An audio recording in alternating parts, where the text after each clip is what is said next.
You see, the withdrawal of his righteousness from his creatures like Adam, and then to a time when he has brought it back to us. Let me remind you one more point. When God created and he gave us his righteousness, it was free. You see, it was a free righteousness. We didn't pay for it. That's the way his government works. He decided that everybody, every creature will have, every being rather, will have my righteousness.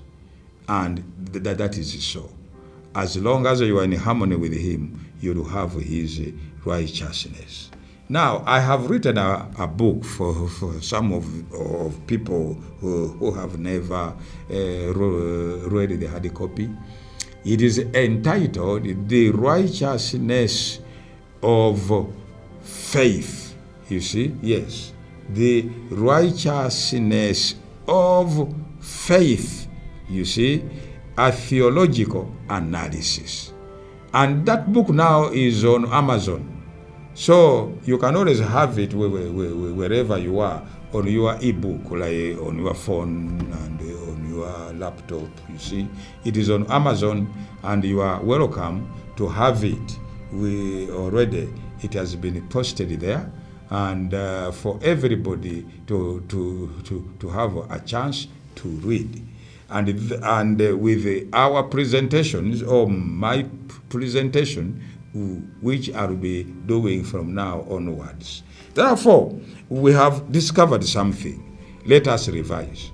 For some people, because we would like it to make it concise. God creates humans, and I want to zero it more to humans.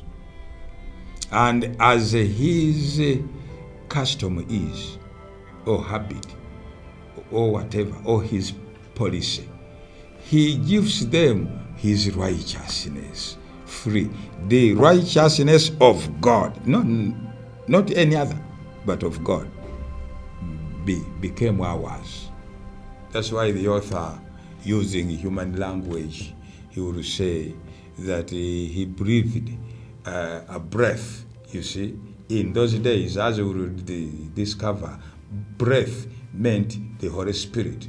You see, he put the Holy Spirit in Adam, and Adam became a living soul, because there's power to create in the righteousness of God.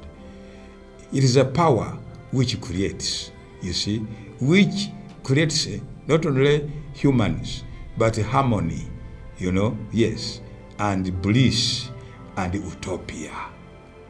But when Adam rejected God, this is by way of summarizing. When Adam rejected God by his own voluntary action, and he trusted the enemy of God to be truer than God himself, God said, fine. He withdrew his righteousness from him, or off from them, the two of them. Hence the author will say they looked at themselves and they were naked. Yes, they were naked because God has withdrawn his righteousness. You cannot have both. You cannot say that you don't trust him. You can't live with him. You don't like him, and at the same time you retain his righteousness. That can't be. You can't have both. You either have one of them. And so God took back his righteousness. As long as the righteousness of God has not come back on this planet, there was no way humans could be saved. No way. You can't save humans and bring them back to the fold if the righteousness of God is absent on this planet. Now, the plan of salvation, this is what it is precisely is all about.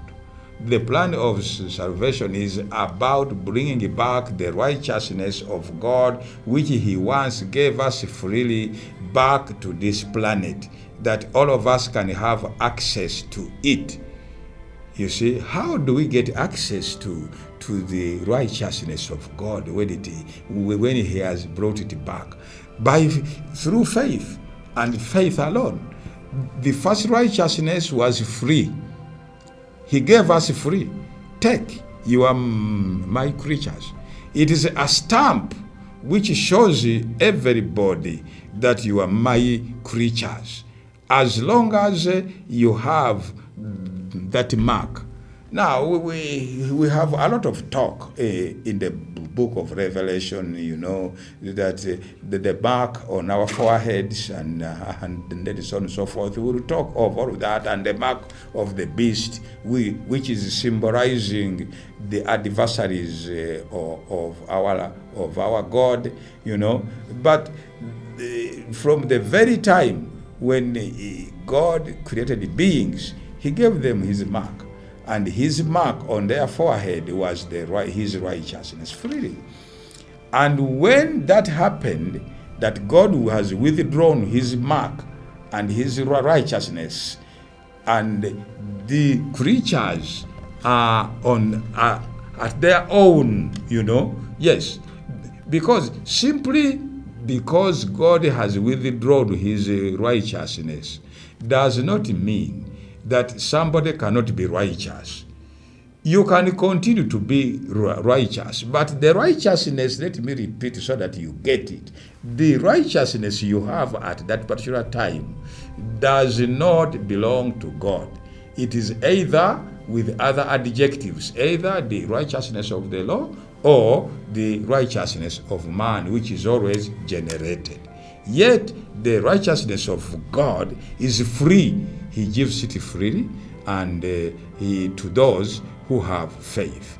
Now, for some of you who may want to know more about this subject, my book, Righteousness by Faith, those who are in Uganda, you can get a copy. Those who are not in Uganda, the copy is on Amazon, you see. And I wanted to ask you kindly, when you order for that copy, put in the following words. Its title is Righteousness of Faith. Not by faith, but Righteousness of Faith. Okay? By Reuben Mugerwa. And it is the subtitle is Righteousness, the title is Righteousness of Faith, a Theological Analysis by Reuben Mugerwa. If you get that, then you'll be able to follow me very well, both on the YouTube and also when you have that ebook on your laptop or on your phone. Thank you so much. The first episode was introductory to show you why do we need to know the history. History covers from the time God withdrew it from Adam to a time when he brought it back. May God bless you.